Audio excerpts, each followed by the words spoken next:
See, something that you have been doing, like it looked like I was in school of midwifery year one. I just felt in a strange place. Like I felt boxed. I felt like I wasn't able to like unleash the midwife in me.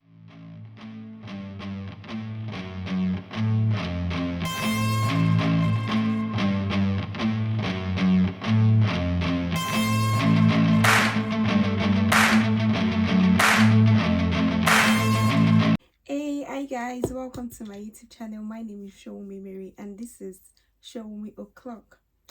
Today is going to be a reflection video. I posted something on my WhatsApp story and a lot of people have reacted to it, and a lot of people were asking me questions, and I already told them that I was going to make a video for it. So if you asked me this question, just please watch this video to the end because this is the answer to your question.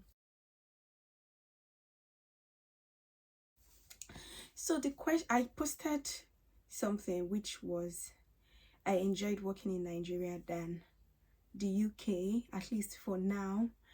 Like now, at the time of my reflection, that was my conclusion, that I enjoyed working in Nigeria than working in the UK. And a lot of people were asking me, why is that so? Why do you like Nigeria? How is that so? Blah blah blah blah blah. And I'm like, okay, let me make a video for it. So this is me, and this is not referring to anybody. If our journey are actually different, what I struggled with is not what you're going to struggle with, or is not what you have struggled with. And what I feel like what can break me might not break you. So this is just my own story, this is just my own experience, this is how I feel, not what anybody is feeling. So there are some people that will tell you a lot of things about maybe working in the UK. That's totally up to them. This is my story. So reflecting back, like I struggled coming back to the UK. And mind you, I came to the UK in 2020 first to write my OSCE, and I stayed for about 3 months. I already knew I was here in winter, so I knew how the weather was. It was not about the weather.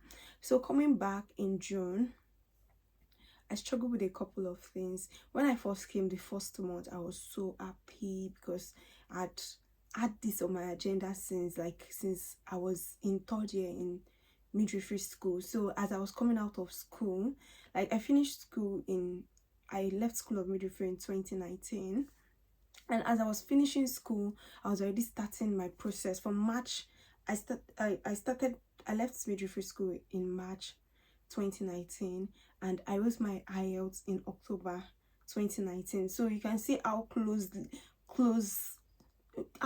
it was together. Even when I didn't have any information about midwives, I was just keen about traveling out of the country because I know myself and I know my emotional status. Not like working in Nigeria is actually better, but I feel better. I felt better. Let me use felt, because this year I had worked on myself, and personally I prayed to God because I was not always feeling good whenever I was going to work. So I prayed to God, and I think that helped because this year has been so amazing at work. Like I have been so happy. Like the happiness that I used to experience in Nigeria whenever I was going to work is now what I'm experiencing here in the UK. For example, if you know me very well, you would know that I also have a brand that I'm building, which is ANC Will Not Show Me. It's an organization that tries to help women, to see them through pregnancy and to support them during pregnancy, labor, and the postpartum period. So in Nigeria, I was always happy. Midwifery has been my passion. Midwifery has been my thing since school of midwifery. Like since 2nd year that we went into midwifery, I already knew it, that this is it for me. This is my calling. This is my passion. This is what I want to do. So anytime I was going to work, I was always happy. Like anytime I was going to posting, I was always happy because I knew I was going to be supporting a woman. So when I resumed, in my first place of work, where I first worked after school, I worked there for about a year. we were really busy. We were a very busy hospital, so it's not about maybe being busy or no. And we used EPR. We were using this electronic recording method, so it's very similar to here. We usually do one-on-one care to pregnant women too. At least we were following standard, like monitoring the baby, things like that. It's not like I was less busy in the hospital. That's why I prefer Nigeria. But I was working, we were head on toes. Like, we used to do shifts back to back, 5 morning 2 days off, 5 nights 3 days off, like that. You understand? It was back to back, so we were quite very busy too at work. But little things like having people that you connect with on duty, like little things like having maybe just colleagues that are friends, like you feel comfortable around them. Things like getting local food can make a difference. Like things like going on your break and you're eating amala and ewedu, or things like going on your break and you're eating rice and stew, or going on your break and you're eating something that is correct. Like, they really make a difference to me. They make a difference. Like, another thing I noticed was that I struggled to wake up in the morning. Oh my goodness. Our shift here starts by 7 o'clock, and that means that I would have been awake from like 5:30, and I'm not a morning person. I am not a morning person. Like, I don't like waking up early in the morning. Anybody that knows me knows that my day starts at 11 o'clock in the morning. That's like the time that I am active in the morning. Like, when I wake up around 10:30, and my day officially starts around 11 or by 12. And I can take that till late in the night, like till around 3 o'clock in the night, 2 o'clock in the night, or even 5 o'clock sometimes before I sleep. Then, like that, naturally I'm a night person. So when I came into the UK, there's something they call supernumerary shifts. That's when you're attached to someone and you're working with someone for the period of 3 months. For someone like me that I like autonomy, like even from school, like I used to work. Like, when the matron see me, they're like, show me today, show me has come, let's leave her to it. You understand? Like, they just leave you to it because they know you are good at your work. And you that you've been like, I worked after school, I worked a total of 1 year and 9 months. And in the period of the 1 year and 9 months, I only worked for about 9 months as a midwife. 6 months in my previous hospital as a midwife, because they had to transfer me from midwifery to the coordinating team. You know, understand now, because I was always up and doing like coordinating things. So I was part of the coordinating team in the OPD. So where you are working with the matron, or you're working as a matron, you understand, like a deputy matron kind of duty, that you are coordinating people that are coming in, answering their questions and all of that. So that was what I did for like 6 months. Then after I left there, I went to a contraceptive clinic where I was working. I worked there about 6 months too. So I wasn't doing core midwifery, I was just doing family planning and contraceptive education. Then from there, I worked with Lagos State at the primary health care center.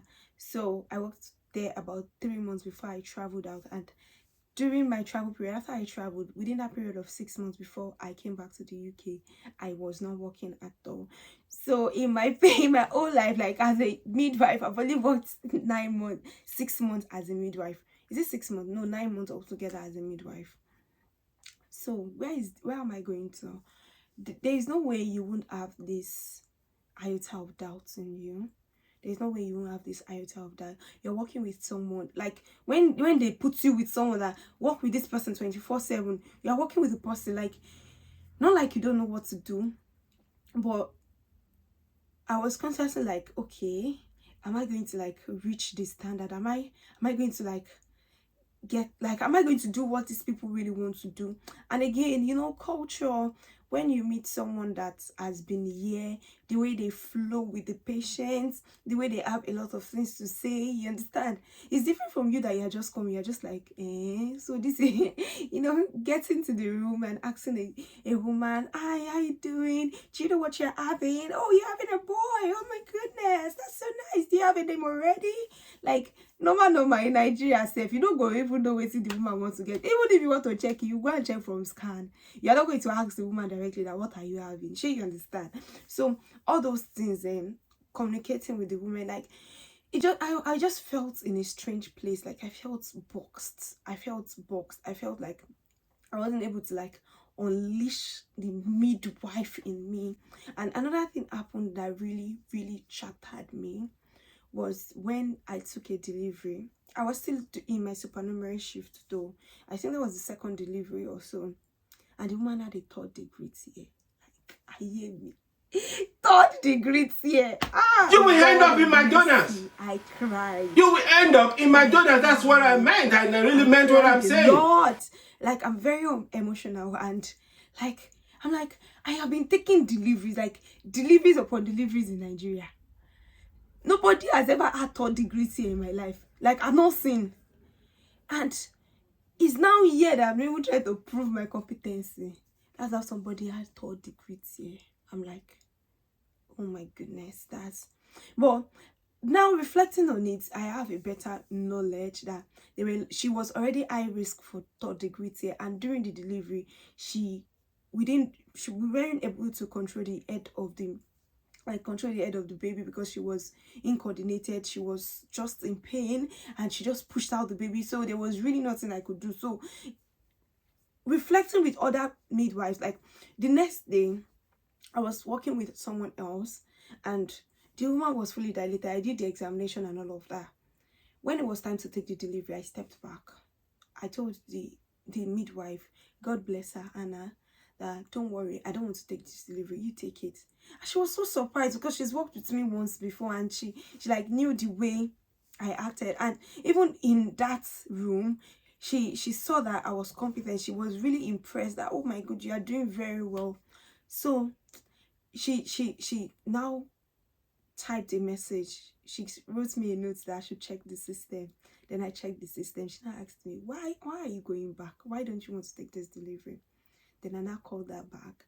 I typed it that the woman I had the last shift had a 3rd degree TA, and I don't want to do any harm to any other woman. That don't worry, I'm just going to watch you. Like, see, something that you have been doing. Like, it looked like I was in school of midwifery year 1. Like, everything, like, it looked like they were just teaching me everything, because you are going to be so careful. You even know about litigation in the UK. You know that you have to understand every process. Like, you might be a midwife wherever you're coming from, but when you come to UK, you first of all calm down. Like, all the superpower that you're bringing, you will put it down and learn what they are doing, what they want to do, how they are doing it, so that you would not have any issues. You understand? So God bless Anna. She was like, she now typed to that, don't worry, I will support you. And that's really changed my experience. Like, that single word, it was not as if I don't know how to take delivery. It's not as if I'm not competent, but you're in a new space. I don't know, it was just, to me, I just felt strange. I just felt like I needed, like, I felt the need to, like, babe, are you sure you know this thing? Are you sure you are able to do this? Are you sure? Like, I was just on a auto pause mode. So there were other things that we didn't used to do in Nigeria, or we did different. For example, in Nigeria, I do intrapartum perineal massage. That was the way I learned. Push, you start massaging the vagina. In this place, they don't do that at all. What you do is perineal pressure, and you like do hands-on and all of that. So I had to learn, like, okay, how do you want me to, like, and it wasn't like I didn't know how to do it, because they taught us in school. Like, I'd even seen different videos even before coming. Sure, you understand? But one lady, the person I was working with before, say, no, that's not how to do it. You know, all this oversabi housewife. that's not how to do it though, this is how to do it. Like, she just confused me. That's why working with people really, like, the thing what's wrong about, because you meet this person is saying this is how she does as, and I think it's also a good way to also learn what other people are doing and just choose what is best for you.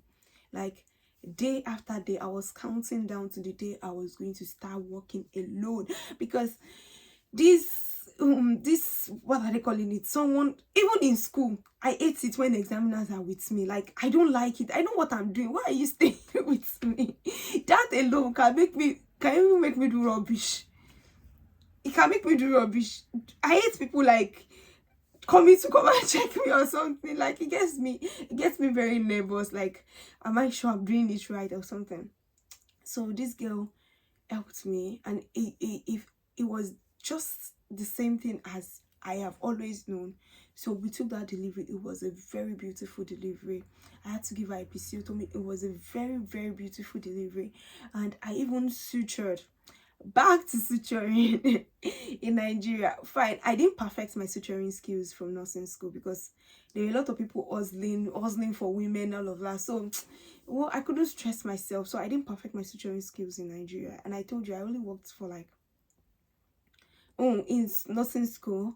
So when I got out of nursing school, I was just learning how to do suturing, and they took me out of clinical areas for like, you understand, I was out of clinical area for a while.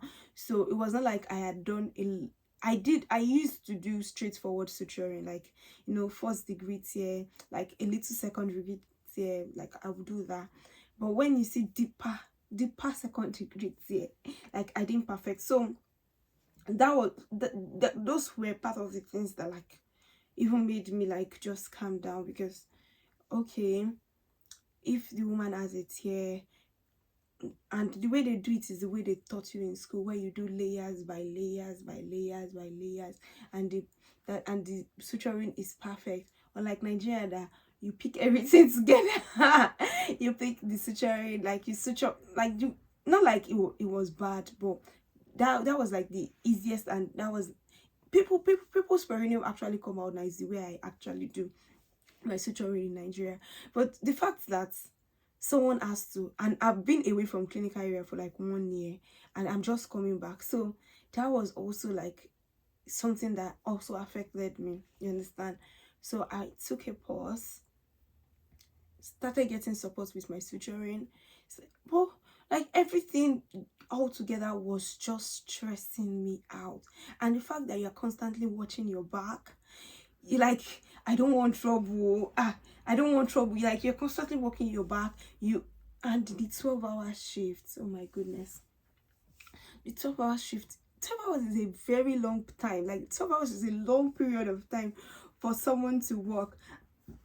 Sorry, it's a very long time for someone to work, and you're telling me to come and work day 12 hours. Day naturally stresses the hell out of me, because it looks like the time is going nowhere. But if I'm on a night duty, and since I came out of supernumerary shifts, I can count the number of day duties I've done. I'm always creeping myself into night duties, because I have found out that like there's like the most perfect shift for me, for my body system. So struggling to wake up in the morning, struggling to like impress, let's say impress, or the struggle to get things right, and also personal issues that I was facing, environmental issues, like you are new here, you're just trying to know everywhere, you don't really have friends. Not like I'm a friend type of person, but still the fact that you know that your friends are around, like I've never stayed away from people for this long. I'm always like staying in school. I had roommates, I had people around me, like at home my siblings are always there, my mom, my dad. When I left school, I was working. When I was working, I was staying with a family friend, so I had people around me. When I left, I was staying with my grandma. I had people around me. So this is like the first time like I am all by myself. No one to even think that Mary, you're a good girl, oh, come and eat you. This, you understand? Like doing life alone is not easy. Coupled with the fact that I am like my fiance is not around, like it stresses the hell out of me. Like everybody knows that I love him so much, and Like when I was working, he was always around me. He's my best friend. So like sometimes I might just finish work and he's like, okay, let's just pop out, or let's just go somewhere, let's just do this, like, eating out, just taking a walk, coming to pick me from work. You understand all these privileges I was enjoying? We like call it privilege. And now you're just hustling and you're just walking, just counting down to the day everything is going to be okay. But I won't lie to you, for the past 3 months at work has been amazing for me. In fact, everybody around me noticed the change. Like everybody I was working with noticed the change around me, because I am more friendly, I am more happy, I am more productive. I already know. Yes, I forgot to add this. The trend of things, like for example, when a woman delivers, this is what you have to do. This is what you have to do for her. This is what you have to do for the baby, and all of that. That's choked responsibilities. It wasn't like that. Where I was coming from. We have to do things like overall we are still doing the same thing, but the process, the procedure, and the way to do it is what is different. Do you understand? So having to like incorporate that into your head is stressful on its own. Then now I'm an adult. I think I'm an adult. Like in my life, I've never had to pay for my bills myself. Even when I was working, I still had people. Like my boyfriend was still giving me money. He was still giving me money. Like I will still go and spend my salary finish. I'm crying. Babe, salary I finish. It will still sponsor me. Sure, you understand? But now I have to work all by myself. See me? Pay bills of 500 pounds. How did we reach here? How did we get here? When I started there, it wasn't easy. I won't lie to you, because me, I like money. And the thought of like I've worked this hard and this amount of money is leaving, like is breaking away from me. It's like, oh my goodness. Responsibility, that's the only thing they didn't tell you about adulthood. I thought that when we grow up, we'll just be happily married, just be enjoying. I didn't knew the responsibilities. Oh my goodness. My brother will call me, hey sister, what's up? You know that? Okay. I used to do it for my dad. Then when I was in school, I would just call daddy. I didn't know the way his heart used to like palpitate whenever I'm like, daddy, I need this money. This is what I want to do. Mommy, I need this, this is what I want to do. You understand? I would still even be angry if they don't even send me the money. But now I understand better. I understand. Responsibilities, he choke. Responsibilities, it choke. Like I just had to start learning how to like take responsibilities. And let me just say, the first 6 months was just like a learning period for me, trying to learn myself and trying to like integrate myself into the full adult life. So that was like a learning process for me. So for people that have been through all this process, like in Nigeria, it might not come to you as a shock. It might get easy for you, but for me, those were my personal experiences that made me really stressed out at work for the first 6 months. But now I know better. I am very competent. Like I know, like even people know, it's not mouths, even people know that Mary is good at what she does. So now the confidence is back. I'm like this nurse I was, this midwife that I was years back in wherever I was working, like Mary, coordinating, doing things on impulse, like you understand? Like I'm able to like, okay, I'll just go to my midwife in charge. Hello, midwife in charge. This is what's happening in my room. I think we should do this for my woman. I think we should do this for my woman. Okay, the doctors are here to do ward round. This is what, okay, this woman is pushing, she's fully dilated, she's doing this, she's not progressing, this is how to do it. Hey, that is the midwife I'm talking about. Sure, you understand? So I'm someone that I like to be independent. So that alone gives me joy. I've been able to fully integrate myself into the system, and I am totally enjoying it now. But then it was a struggle for me. So this is just my own experience. I hope this answers your question. I know the talk was a little bit uncoordinated, but just take it like that as my story. Thank you. Bye. Kisses. No, don't go. Subscribe to my YouTube channel, share to your friends, share to your family. Also, share your experience with me. Are you in the UK? How did you integrate? How did you feel when you first came to the UK? Are you working already? How did it go? Just share your experience with me. And if you are coming to the UK, these are the things you just have at the back of your mind. Like, you would face challenges. It might not be what I am facing, but you face some other challenges that will just integrate you into the society. And I think it's just how it's supposed to be for people that are moving from one place to the other. So it's just like you moving from Lagos to, or someone moving from Enugu to Lagos. You know how the swift can also be. So that's just like the basis of things. Migrating out of the country is actually a challenging period for everyone, and so we'll call it a day. Yeah, thank you and God bless. I remain your girl. Kisses.